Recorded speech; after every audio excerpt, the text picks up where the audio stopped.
नमोस्तुते व्यासविशालबुद्धे फुल्लारविन्दायतपत्रनेत्र येन त्वया भारततैलपूर्णः प्रज्वालितो ज्ञानमयः प्रदीपः नारायणं नमस्कृत्य नरं चैव नरोत्तमं देवीं सरस्वतीं व्यासं ततो जयमुदीरयेत्।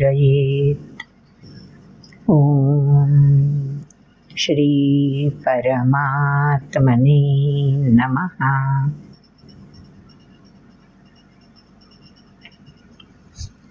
प्रत्येक व्हिडिओमध्ये आपण याप्रमाणे व्यासमुनींना नमन करत आलो की ज्यांच्यामुळे आपल्यापर्यंत हा अमृताचा घनू असलेली भगवद्गीता सहजपणे येऊन पोचलेली आहे। त्या व्यासांना नमन केल्यानंतर आपण नरनारायणांचं स्मरण करतो, म्हणजे साक्षात कृष्णार्जुनांचं, आणि त्याचबरोबर देवी सरस्वतीचंही आपण स्तवन करतो, कारण त्यामुळेच तर आपल्याला गीतेचे श्लोक शुद्ध उच्चारण हे जमू शकतं। देवी सरस्वतीचं सान्निध्य हवं बरं त्यासाठी। आणि एवढं गीतेचं महत्त्व काय आहे? केवळ कृष्णार्जुनांचा संवाद आहे म्हणून ते महत्त्व आहे? किती ऐकल्याने अजून काही वेगळं फळ आपल्याला मिळतं? माझं रोजचं जीवन का त्यामुळे सुकर होणार आहे का? माझ्या रोजच्या जीवनामध्ये येणाऱ्या समस्या सहज सुटणार आहेत का? अडीअडचणी मार्गातून दूर होऊन जाणार आहेत का? असं काय मोठं गीतेच्या उच्चारणाने मला फायदा होणार आहे की त्यासाठी मी हे करावं? ज्या समस्या सध्याच्या प्रदूषणकारी परिसरामध्ये, वातावरणामध्ये मला भेडसावतात, माझं रोजचं आरोग्य ज्या कणाकणाने झिजवतात, अनारोग्याकडे माझी वाटचाल करतात, त्याला काही फायदा होणार आहे का? ह्या सगळ्याचं उत्तर या गीता महात्म्यमध्ये आपल्याला मिळणार आहे। मग ही गीतेची थोरवी जाणून घ्यायला हवीच ना?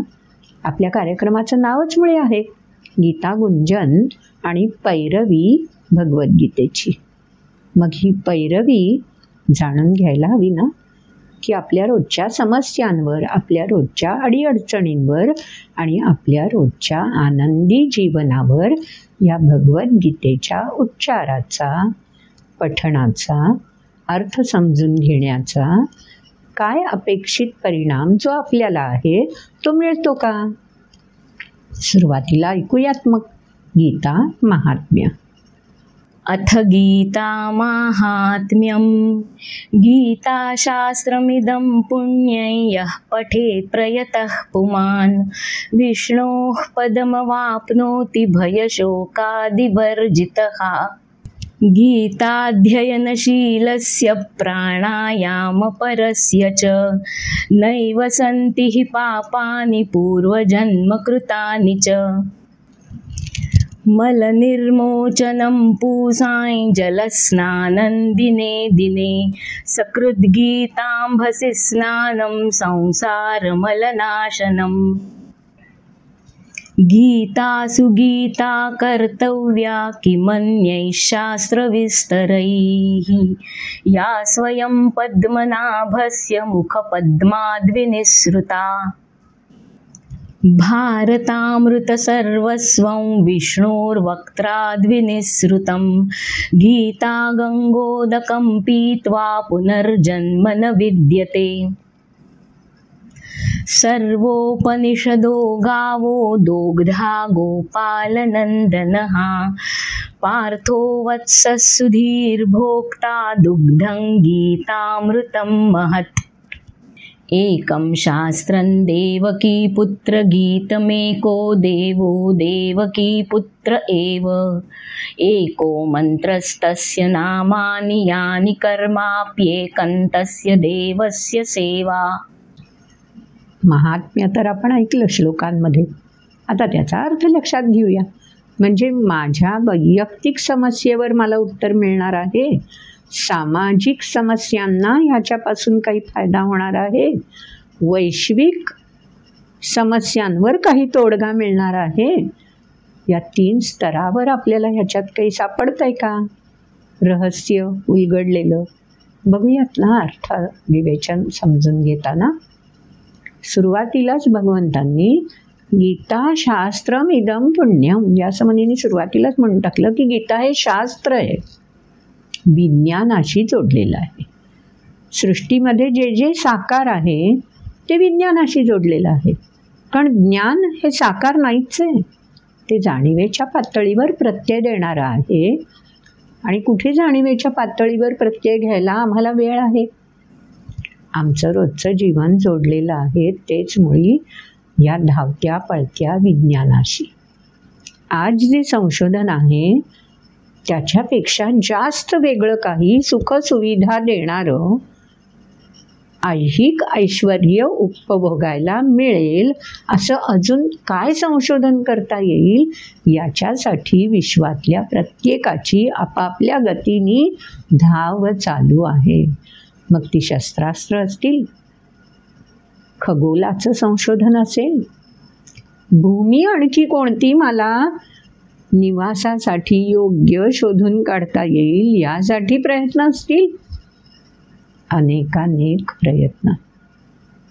म्हणून गीता ही विज्ञानाशी जोडलेली आहे म्हटल्यावर आपल्याला एक आश्वासक आधार मिळतो ना, की गीतेच्या सान्निध्यात जर आपण राहिलो, गीतेच्या वाचन पठणात जर आपण राहिलो, तर या विज्ञानाचा विकास, विज्ञानाची प्रगती कोणत्या दिशेने कोणत्या टप्प्याटप्प्याने व्हायला हवी हे रहस्य आपल्याला उलगडायला लागेल.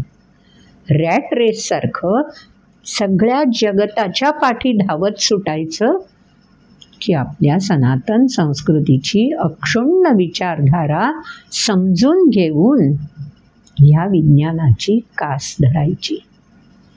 हे सगळं या गीता महात्म्यात सांगितलंय बरं. म्हणून पहिल्या श्लोकात भगवंतांनी व्यासमुनींच्या मार्फत आपल्यापर्यंत सांगून दिलं, गीतेची थोरवी सांगायला दुसरं कोण असू शकणार आहे हो तुल्यबळ? ती स्वतःच्या भगवंतांच्याच मुखातून आपल्याला येणार ना. मग माध्यम कोणीतरी लागणारच आहे. मग व्यासमुनी माध्यम बनलेत आणि आपल्यापर्यंत हे गीता महात्म्य आलंय. थोरवी तर प्रत्यक्ष भगवंतांचीच. काय सांगून दिलंय? विष्णो पदमवाप्नोती भय शोकादि वर्जितः. भय शोक आदी, आदी म्हणजे इत्यादी, जे नश्वर संसारामध्ये भय आणि शोक, एका बोटाशी भय दुसऱ्या बोटाशी शोक, 2च हात दिलेत म्हणून या दोघांचं वर्णन आहे. आणि यांच्या पाठी त्यांचं भलं मोठं सैन्य, जे आपलं खच्चीकरण करण्यासाठी, आपलं मनोबल हरण करण्यासाठी आणि आपल्याला अस्थिर ठेवण्यासाठी सदैव सज्ज होऊन पाठपुरावा करतात. या भय आणि शोक प्रतिनिधी असणाऱ्या सर्वांपासून वर्जिता, दूर ठेवणारी. आणि विष्णू पदम अवाप्नोती म्हणजे शाश्वत कल्याणासाठी, शाश्वत समाधानासाठी, तृप्ततेसाठी घेऊन जाणारी, प्रेरित करणारी अशी ही भगवद्गीता विज्ञान बनून आपल्यासाठी उपलब्ध आहे. विज्ञान कोणासाठी? पुमान शब्द आलाय पहिल्या ओळीमध्ये. पुमान गीतेमध्ये पण हा शब्द आलेला आहे, पुंसस बनून. पुमान म्हणजे सामर्थ्यवान. ज्या ज्या व्यक्तीला सामर्थ्यवान बनण्याची क्षमता आहे याची जाणीव झालेली आहे, अशी प्रत्येक व्यक्ती ह्या भय शोक या सगळ्या सैन्यापासून दूर होण्यासाठी सहजपणे या शास्त्राचा अभ्यास, या विज्ञानाची कास धरू शकते. अजून पुढच्या श्लोकात सांगून दिलंय की काय ह्याच्यातून आणखी साध्य होतं. गीताध्ययनशीलस्य प्राणायामपरस्य च नैव सन्ति हि पापानि पूर्वजन्मकृतानि च. सृष्टीमध्ये उगाच नाही हो, एवढे 84 लक्ष योनी जीव आहेत ना, हे उगाचच्या उगाच नाहीच येत. आपणच बरंच काय काय गाठोडं आपल्या मागच्या व्हिडिओमध्ये समजून घेतलेलंच आहे. आपणच साठवत जातो, तीही रचना त्याचीच. आणि मग हे साठवलेलं डबोलं सांभाळ आता तुझं तूच. म्हणून या देहाचा त्याग करून जो मुक्त होऊन जातो, ते डबोलं सांभाळण्यासाठी पुन्हा परतून इथेच यावं लागतं. पण जर आपण भगवद्गीतेचं मर्म जाणून घेऊन गीता अध्ययनशीलस्य, नुसतं जाणून घेऊन एकदा दोनदा नाही पुरे, क्षण दर क्षण त्यातले तरंग आपल्याला स्वीकारत राहिलो, आणि जसा रक्त रस श्वास प्रवाहित होतोय ना देहाच्या प्रत्येक अणुरेणूतून, तसं हे गीतेचं अध्ययन ह्या अणुरेणूंमध्ये शील बनून प्रवाहित होत राहिलं ना, तर नैव सन्ति हि पापानी. मग अस्वस्थतेचं कारणच काय? कारण देहाची अस्वस्थता केव्हा असते? लयबद्धता नाहीशी होते तेव्हा. आणि ही लयबद्धता जर कायम टिकली तर अस्वस्थता गायब. मग ही लयबद्धता कायम कशी टिकेल? गीताध्ययनशीलस्य. किती? प्राणायाम परस्य च.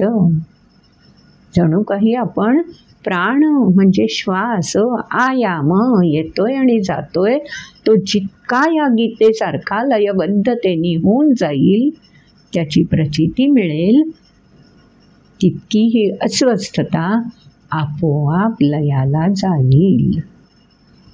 हे सगळं का घडू शकतं? त्याच्यासाठी पण पुढच्या 2 ओळींमध्ये सांगून दिलंय. कसं व्हायला पाहिजे? गीताध्ययनशीलस्य समजलं, पण ते व्हावं कसं? एक दाखला छोटासा. सृष्टीमध्ये व्यक्तीला जो अनुभव रोजच्या रोज घ्यावासा वाटतो आणि ज्या अनुभव घेतल्यावर आनंद मिळतो, त्याच्याशी जोडून हा गीताध्ययनशीलस्य भगवंतांनी सांगून टाकलं. काय सांगितलं पुढच्या ओळीमध्ये? मलनिर्मोचनं पुंसां जलस्नानं दिने दिने. आला ना आपला दैनिक अनुभव? दिने दिने, दर दिवशी मलनिर्मोचनम, बाह्य आणि आंतरिक मल अस्वस्थताची पुट ही निर्मोचन शरीरापासून दूर गेली पाहिजे बुवा. आता या उन्हाळ्या दिवसांमध्ये, पावसाळ्या दिवसांमध्ये, थंडीच्या दिवसांमध्ये, ऋतू कोणताही असू दे हो, शरीराची निगा राखण्याचं काम आपण करतोच ना. त्यासाठी जलस्नानन, जल आवश्यकच आहे.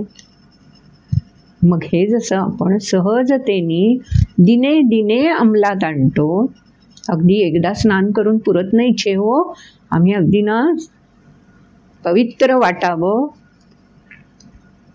अंतर्बाह्य स्वच्छ वाटावं म्हणून बाह्य स्वच्छतेसाठी जलस्नानन करतो. मग तसं अंतर स्वच्छ करण्यासाठी आमच्या संतांनी सांगूनच दिलंय ना, नाही मन निर्मळ काय करील साबण. तेव्हा अंतर स्वच्छता कशी व्हावी? बाह्य स्वच्छता जलस्नानन. अहो ते जल कोणामुळे? त्याच्यामुळेच.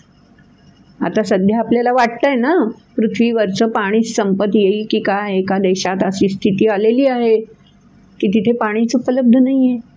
हळूहळू हा क्रम विस्तारत जाणारच आहे ना. मग कुठलं जलस्नानन दिने दिने? पण ती स्थिती याच्या आधीच व्यक्तींनी अशा प्रकारे अंतर्शुद्ध करायला सुरुवात केली, मनशुद्धीकरणाची प्रक्रिया सुरू केली, तर जलस्नान करताना आपोआप आपल्याला त्या जलाप्रती कृतज्ञता व्यक्त करायला जमायला लागेल. मग त्याची शुद्धता कशी राहील, त्याची बचत कशी होईल, या सगळ्याकडे, पुनर्भरण कसं होईल, या सगळ्याकडे आपलं लक्ष जायला लागेल. त्यासाठी काय केलं पाहिजे? दुसऱ्या ओळीत सांगून दिलंय, सकृत गीतांबसी स्नानम संसार मलनाशनम.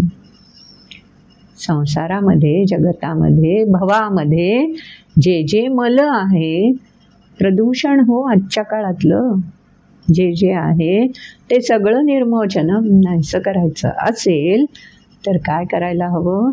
सकृत्याप्रमाणे जे माझ्या वैयक्तिक बाह्य स्वच्छतेसाठी, बाह्य देखण्या राजस रूपासाठी मी करत असतो, तेच मला अंतर्स्वच्छतेसाठी, संसाराच्या प्रत्येक घटकाच्या पुनर्भरणासाठी, स्वच्छतेसाठी, निरोगीत्वासाठी करायचं असेल तर गीतांबसी स्नानम. अंब म्हणजे पाणी. बाह्य पाणी जे दृग्गोचर होणारं आहे ते अंतर नाही स्वच्छ करू शकत. मग अंतर, मन, बुद्धी स्वच्छ ठेवायची असेल तर मला गीतारूपी अंब, गीतारूपी जल, गीतेच्या माध्यमातून पोहोचणारे विचार अंगीकारायला हवेत. आणि केव्हा? दिने दिने. म्हणून तर गीता गुंजन. गुंजन जे होतं ते आपल्याला अणुरेणूमध्ये जाणवतं. आवाज कानावर येतो, विरून जातो, पण जो आवाज आपल्या चित्ताला भिडतो तो आवाज गुंजत राहतो ना. घेतो ना आपण हा अनुभव. तेच गीतांबसी स्नानम. बरं, अशी गीता गुंजन आपल्या अणुरेणूंमध्ये व्हायला हवी.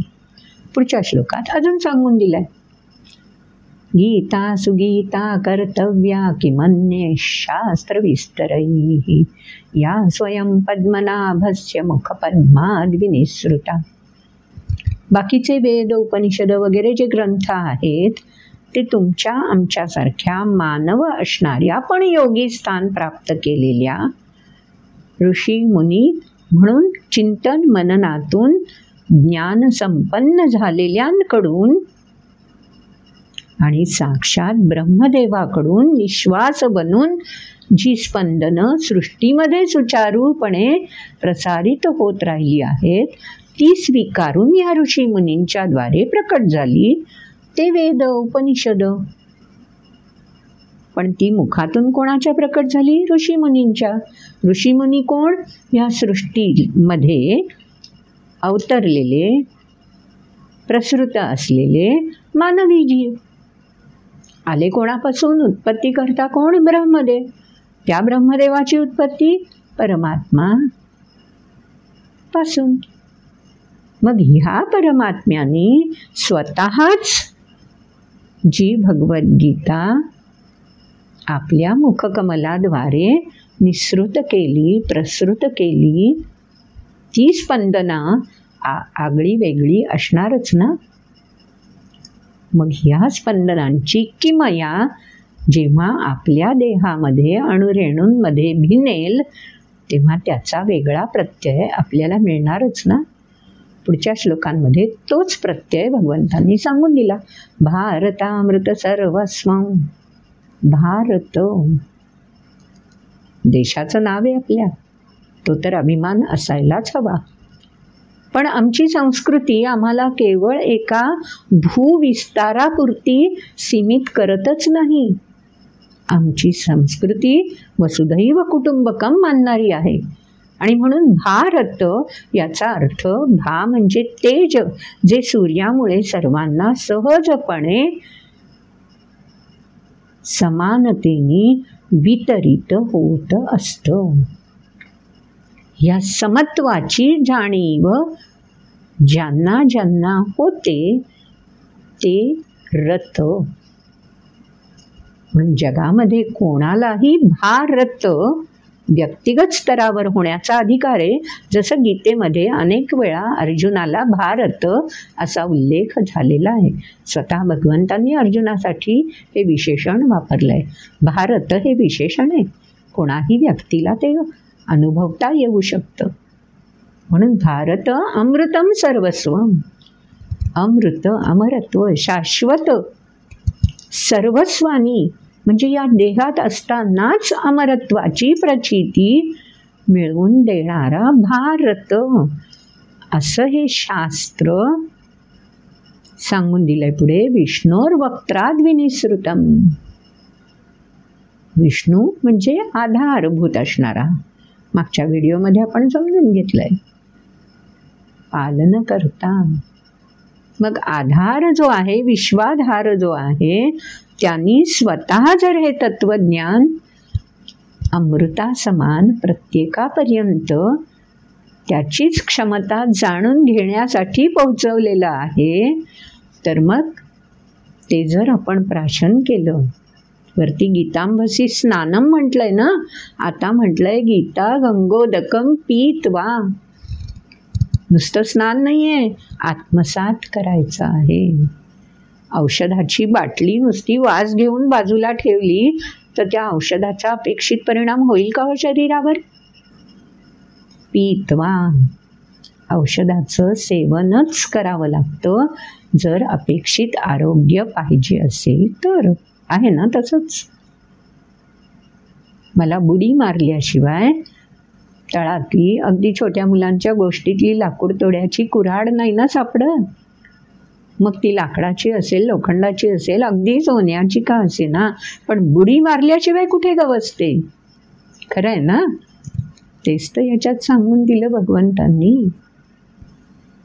गीता गंगोदकम पीत्वा. पोहायला शिकताना पहिले काय होतं? नाकातोंडात पाणी जातं. पीत्वा. मग त्या उदकानुसार आपल्याला ज्ञान मिळतं. उदकाद्वारेच मिळतं. गीता गंगोदकम पीत्वा. मग काय होतं? पुनर्जन्म न विद्यते. एकदा ज्ञान संपन्न झाल्यावर, एकदा शोध लागला की मग आर्किमिडीज काय बसून राहिला का? गोष्ट म्हणून सांगितली जाते ना की शोध लागल्यावरती तो मुक्तपणे बाहेर आला. तो बंदिस्त राहिलाच नाही, कारण तो सर्वांसाठी खुला करायला पाहिजे ना जो शोध लागलाय तो. मग तो सर्वांसाठी खुला करायचा असेल तर जन्मामध्ये बंदिस्त नाहीच राहायचंय. मग स्पंदन बनून, ऊर्जा स्रोत बनून त्याच्याशीच भिडायचंय, त्याच्यामध्येच सामावून जायचंय. गीता गंगोदकम पीत्वा हे शक्य आहे. पुनर्जन्म न भिडलोच आपण त्या ऊर्जा स्रोतापर्यंत प्रवासाला निघालोच. अजून पुढच्या श्लोकामध्ये सांगून दिलंय की हे गीता गंगोदक जे आहे ना, ते या भगवंतांनी श्रीकृष्णाच्या माध्यमातून अर्जुनाच्या प्रश्नांची उकल करताना, रहस्य उकलून दाखवताना कुठून मिळवलंय कृष्णाने हे सगळं ज्ञान? कुठून ही स्पंदनं आलेली आहेत? मूळ कुठे आहे या स्पंदनांचं? पुढच्या श्लोकात ते सांगून दिलं. सर्वोपनिषदो गावो दोग्धा गोपाल नंदना. गाय ही माध्यम आहे ना, तिच्या कासेतून अमृता समान दूध जे बालकाला सर्व पुष्टी देणारं असतं. वेगळं काहीच द्यायची गरज पडत नाही नवजात बालकाला. मातेचं दूध सर्वश्रेष्ठच, पण आम्ही गोमाताच म्हणतो. म्हणून त्याच्याशीच याची तुलना केली आहे. सर्वोपनिषदो गावो. कृष्णाला दोहन करताना जी स्पंदनं भारित होऊन भिडली, ती स्पंदनं या उपनिषदांच्या स्पंदनांशी तादात्म्य पावणारी. म्हणून सर्वोपनिषदो गावो. उपनिषद, त्यांचं मूळ असलेले वेद, ब्राह्मण, आरण्यक हे सगळी जी थेट परमात्म्याकडून ऋषीमुनींच्या चिंतनाने संस्कारित झालेली स्पंदनं आहेत, ती भारित स्पंदनं अशी भगवंत बनून कृष्णाच्या माध्यमातून दोघदा गोपाल नंदनहा, कृष्ण माध्यम बनले. ती भारित स्पंदनं स्वीकारण्याची क्षमता गोपाल नंदनामध्ये आहे, कारण त्यांनी त्या गोमातेंची सेवा केलेली आहे आणि म्हणून ती क्षमता त्याच्यामध्ये वर्धिष्णू झालेली आहे. आम्हाला गीता आत्मसात करायची असेल तर गोमातेची सेवा करायला हवी ना. मग प्रत्यक्ष रूपाने गोमातेची सेवा करा, किंवा गो म्हणजे इंद्रियांना संयमित करण्याची किमया रहस्य गीता शिकूनच जाणून घ्यायला हवं. गोपाल, गो म्हणजे इंद्रिय, पण इंद्रियांचं पालन कसं करायचं ते शिकवणारा नंदन. नंद म्हणजे गतिमान, गतिमान असणारा जो भगवंत म्हणजे स्पंदनं जी प्रवाहित आहेत, या स्पंदनांद्वारेच गो म्हणजे इंद्रियांचं पालन, संयमन कसं करायचं हे शिकवणारा तो गोपालनंदन. त्यानंच तर हे आपल्यापर्यंत आणून पोहोचवलंय ना. म्हणून मग पुढच्या ओळीत काय सांगून दिलं? पार्थो वत्सः सुधीर भोक्ता दुग्धं गीतामृतं महत्. अमृतरूपी गीता हो, शाश्वत अमरत्वाचं प्रदान करणारी, पुनर्जन्म नाही ना, मग शाश्वत समाधान तृप्तीचा प्रत्यय देणारी, कुठे? या देहात असतानाच. ते फार महत्वाचं आहे. प्रश्न विचारले जातात, अमरत्वाचं प्राप्ती झाली आहे हे उलगडणार कसं? या जन्मभर मी गीता म्हणत राहिलो, ती आत्मसात करण्यासाठी प्रयत्न करत राहिलो, पण ती आत्मसात झाली की नाही याचा प्रत्यय मेल्यानंतर मिळणार असेल तर काय उपयोग आहे? पण ती पण खात्री देऊन टाकली हो, सांगून टाकलं, पार्थो वत्सः सुधीर भोक्ता. भोक्ता उपभोग घेण्यासाठी आकार हवा, आकार नसेल तर उपभोग कसा घेता येईल? भोक्ता आहे कोण? पार्थ. ज्याच्यामध्ये सामर्थ्य आहे, ज्याच्यामध्ये निष्ठा आहे त्याच्यामध्ये सामर्थ्य असतं, ज्याच्यामध्ये समर्पणाचं ध्येय आहे त्याच्यामध्ये पार्थ असतो, पराक्रम असतो, सामर्थ्य असतं. आणि तो वत्स बनलाय म्हणजे पराक्रमाची आढ्यता नकोय, वत्स बनून विनम्रता हवी आहे, शरणागतता हवी आहे. तेव्हा या गीतेतलं अमृत कसं महत्, महत् अमृत याच देहामध्ये उपभोगायला मिळेल, म्हणजे शाश्वत समाधान तृप्ती व्यक्तीला अनुभव संपन्न करेल. या भारतामध्ये अनेक जण असे ही तृप्ती प्राप्त केलेले होऊन गेलेत. बरं, घेऊया शोध आपण पण.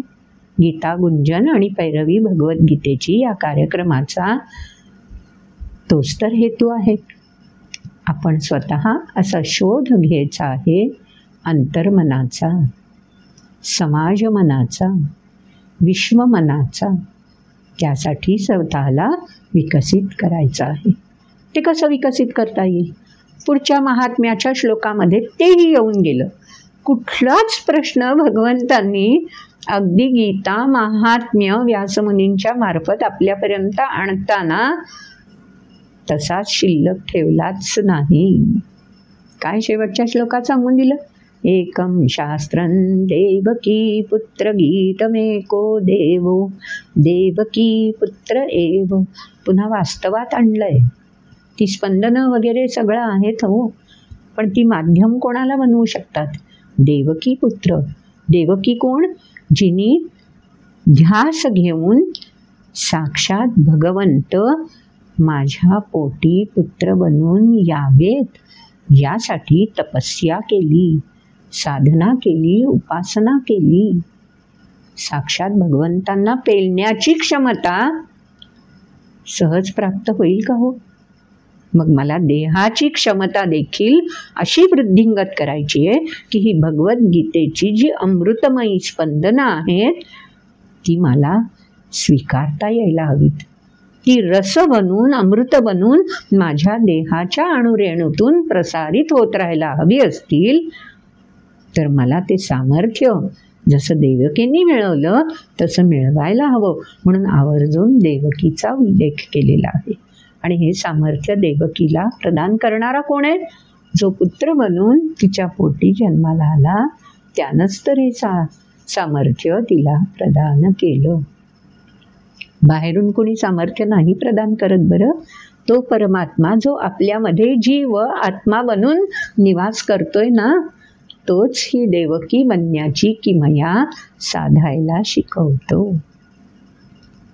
आणि मग पुढच्या ह्याच्यात सांगून दिलंय, एको मंत्रस्तस्य नामानि यानि कर्माप्येकं तस्य देवस्य सेवा. तस्य देवस्य, त्या देवाची. कोण तो देव? जो मला हर क्षणी कर्म करण्यासाठी ऊर्जा प्रदान करतोय. कुठे आहे तो देव? तो दाता कुठे आहे? माझ्यातच तर आहे ना. चेतना बनून, चैतन्य बनून, जीव प्राण बनून हर क्षण तो दाता आहे, देणारा आहे. मग मी त्याची सेवा कशी करायची आहे? जी ऊर्जा तो मला देतोय ती ऊर्जा त्याच्याच साठी समर्पण. तस्य देवस्य सेवा. समर्पण करायची, अपेक्षा नाही ठेवायची. बस गीतेमध्ये हाच तर मंत्र दिला आहे. एकहा मंत्र हा. तुझ्या नामानी म्हणजे विविध आकारांनी तू जो नटलेला आहेस त्या विविधतेतलं हे साम्य मला जाणता येऊ दे. आणि त्या विविधतेतल्या एकतेप्रती मला समर्पित सेवा रुजू करायची आहे. किती सुंदर संदेश आपल्याला या महात्म्यामधून मिळून जातोय. मग समाजाप्रती सेवा करायची आहे वगैरे घासून पिटून गुळगुळीत झालेले शब्द आणि सहजपणे इथं सांगून दिलेलं एको मंत्रस्तस्य नामानी. आणि तस्य नामानी म्हणजे तुझ्या नावाचा जप कर म्हणून नाही सांगितलंय. तस्य नामानी म्हणजे वेगवेगळ्या नामरूपाने जो तू नटलेला आहेस त्या वैविध्यतेत तू एक आहेस.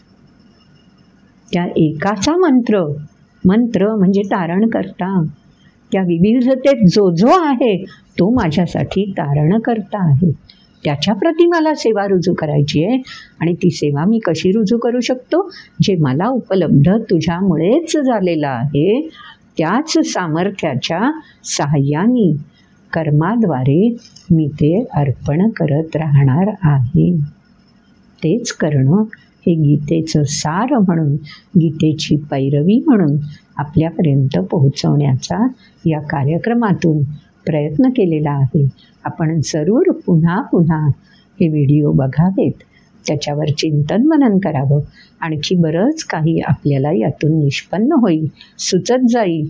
आणि आपण सगळेच जण तस्य देवस्य सेवा करण्यासाठी सिद्ध होऊया. विश्ववंद्य अशी जी आपली सनातन संस्कृती आहे तीच अमर आहे. तिची ध्वज पताका आपणही अभिमानाने मिरवत राहूया. त्यासाठीच हे जीवन समर्पित. नमस्कार. व्हिडिओ आवडला असला तर लाईक करालच, शेअर तर आपण करतच असाल.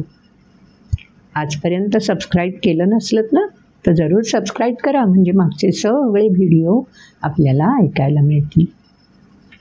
बेल आयकॉन क्लिक केलं की आपल्याला नोटिफिकेशन मिळत राहील. लक्षात आलंच असेल आपल्याला. आता या कार्यक्रमाची सांगता या व्हिडिओद्वारे आपण करतो आहोत.